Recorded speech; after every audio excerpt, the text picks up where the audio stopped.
आज बड़े ही महत्वपूर्ण विषय में हम बात करने जा रहे हैं जिसका नाम है संधि।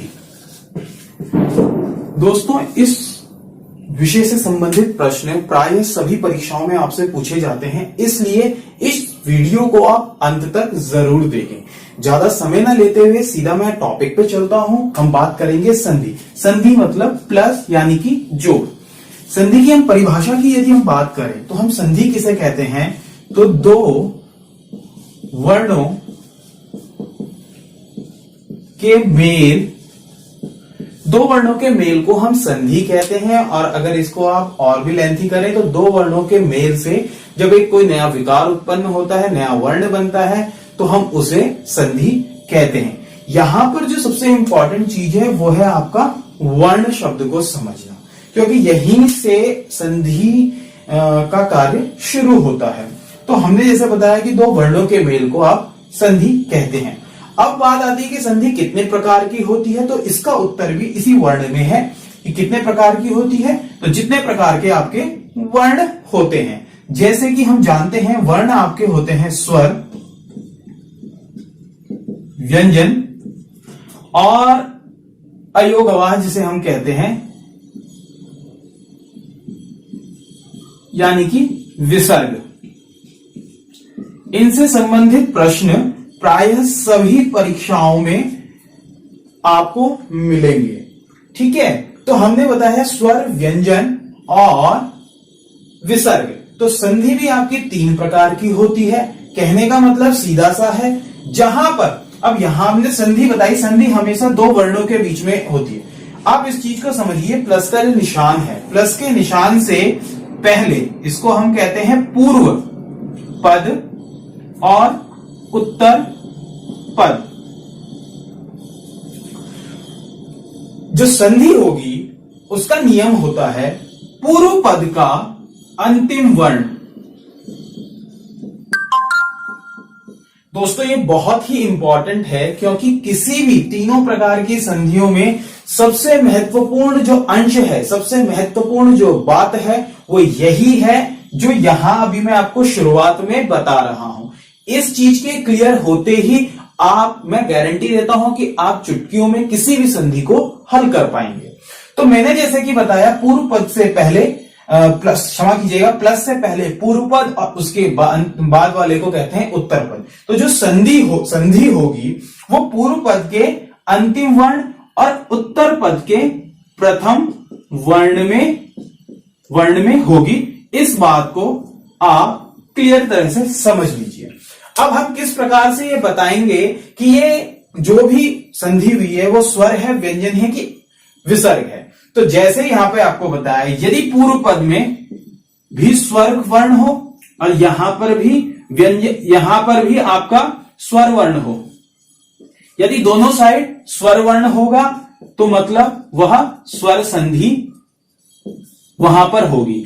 यदि दोनों ही जगह में से पूर्व पद और उत्तर पद में से कहीं एक भी व्यंजन यदि होगा तो वो व्यंजन संधि का उदाहरण होगा। और यदि पूर्व पद और उत्तर पद में कहीं पर विसर्ग आएगा, इसका मतलब होगा कि वो आपका विसर्ग संधि का वो उदाहरण होगा। तो यहां तक आपने जाना कि आप किस प्रकार से आइडेंटिफाई कर सकते हैं कि वो स्वर संधि का उदाहरण है या व्यंजन संधि का। जल्दी से मैं आपको बता देता हूं एक दो चीजें जो फिर से मैंने यहां पे बता दूं कि दो वर्णों के मेल को संधि कहते हैं, नंबर एक। नंबर दूसरा है कि वर्ण आपके स्वर, व्यंजन और विसर्ग अयोग आवाह के रूप में होते हैं। तो तीन प्रकार की आपकी संधियां होती हैं। संधि कहां कहां होती है, तो अंतिम पूर्व पद और उत्तर पद, पूर्व पद के अंतिम वर्ण में और उत्तर पद के प्रथम वर्ण में संधि होती है। यदि पूर्व पद और उत्तर पद दोनों ही जगह स्वर होंगे तो उनसे उत्पन्न विकार भी स्वर होगा और ये स्वर संधि का उदाहरण होगा। यदि पूर्व पद या उत्तर पद में से दोनों स्थानों में से कहीं पर यदि व्यंजन आ जाएगा तो वो व्यंजन संधि का उदाहरण होगा। और यदि विसर्ग, पूर्व पद के अंतिम वर्ण में यदि विसर्ग आएगा तो आपका विसर्ग संधि का उदाहरण होगा। अब चलते हैं उदाहरणों की ओर। चलिए, पहला जो संधि का भेद है वो है आपका स्वर संधि। अब हम इसके विषय में बात करेंगे। अब स्वर क्या है ये यहां पे समझना आवश्यक है। तो आपका अ, आ, ई, उ,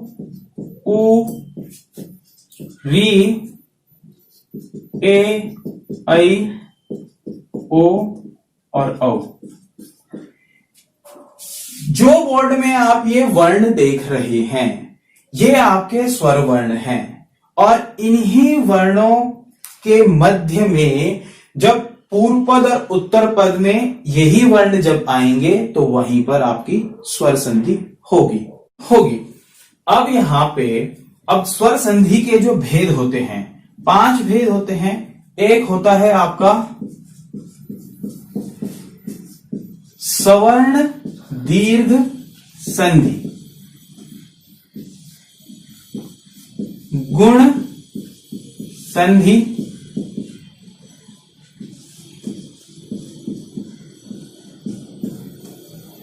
वृद्धि संधि,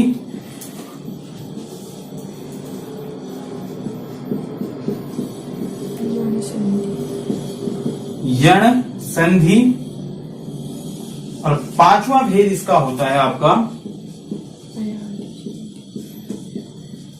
अयादि संधि। अयादि संधि 5 प्रकार के भेद आपके सामने है। पहला है सवर्ण दीर्घ संधि, दूसरा है आपका गुण संधि, तीसरा है वृद्धि संधि, चौथा है यण संधि और 5वां है आपका अयादि संधि। 5 प्रकार के भेद होते हैं स्वर। चलिए संधि के पहले जो पहला उसका भेद है हम उसमें चलते हैं। वो है आपका स्वर संधि। स्वर संधि का जो पहला भेद है वो है आपका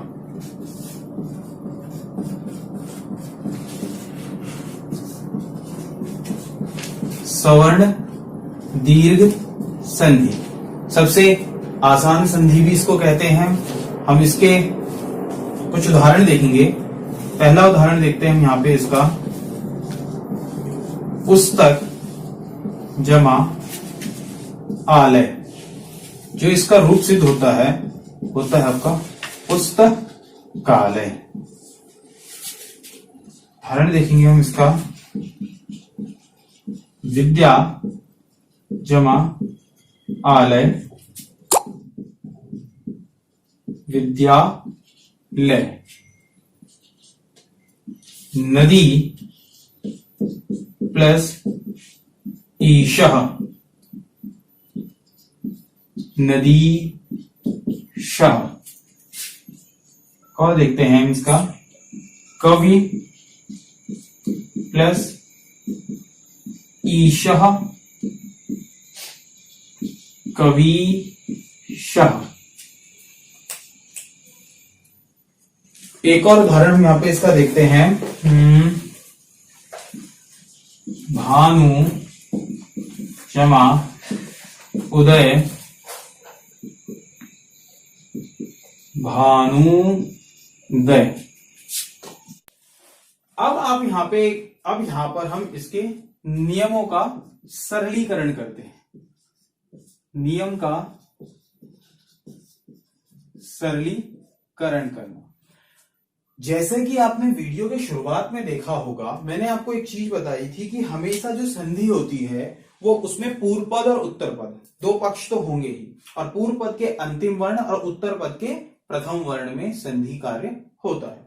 तो यहां पे आप नोटिस करेंगे जो आपका पुस्तक है, पुस्तक में अंतिम वर्ण यहां पे क है, लेकिन जब हम इसका देखेंगे इसका अंतिम वर्ण क नहीं बल्कि अ है, क्योंकि क में अ जुड़ा हुआ है। तो अ बराबर अ इज इक्वल टू आ, तो बराबर यहां पे हम देख रहे हैं कालय हुआ है, पुस्तक जमा आलय, ये हुआ है आ। वहीं पर ये लाइन देखेंगे, यहां पर अंतिम है आपका आ जमा आ इज इक्वल टू आ बराबर आ। अंतिम वर्ण यहां पर है बड़ा ई आगे भी है आपका बड़ा ई, तो ई जमा ई बराबर ईशः नदीशः। ह्रस्व ई जमा दीर्घ ई बराबर दीर्घ ई। भानु प्लस उदया ह्रस्व उ, ह्रस्व उ। आप इस बात को जरूर समझिएगा, यहां पे जो ह्रस्व उ है अर्थात वर्ण विच्छेद करने पे न जमा उ करके यहाँ पे जो अंतिम वर्ण है वो आपका उ है, ना कि न। तो उ और इन दोनों की यहाँ पे संधि हो जाएगी, उ जमा उ इक्वल टू बड़ा उ। इसके बाद हम एक और उदाहरण देख लेते हैं। पितृ प्लस ऋणम इज इक्वल टू, ये आपका बन जाएगा त्र की जब हम डबल मात्रा लगाते हैं, दीर्घ लगाते हैं, तो इस प्रकार से दो मात्राओं का प्रयोग हम नीचे करते हैं। तो पितृणम यहां पे रूप हमारा सिद्ध हो गया, अर्थात पितृ का अंतिम वर्ण त्र में यहां पे त जमा री है और ये आपका री है, तो री बराबर री इज इक्वल टू दीर्घ री, आपका रूप यहां पे सिद्ध हो गया। इन उदाहरणों को देखने के बाद आपको सवर्ण दीर्घ संधि, जो कि स्वर संधि का पहला भेद है, अवश्य ही काफी हद तक क्लियर हो गई होगी। दीर्घ संधि से संबंधित यदि आपके मन में कोई भी प्रश्न हो तो आप कमेंट बॉक्स में साथ साथ में कर सकते हैं। इसी के नियमों को हम और भी सरल करेंगे।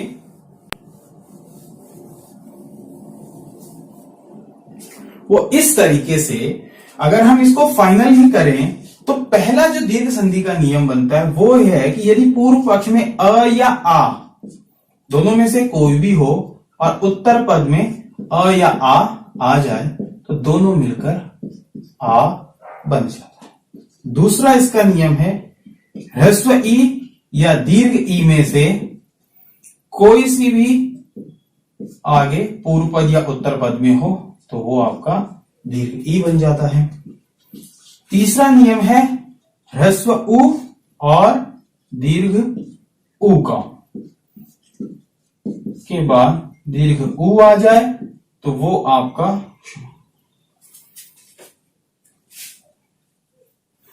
ह्रस्व उ या दीर्घ उ के पूर्व या उत्तर पद में तो बड़ा उ हो जाता है। वहीं पर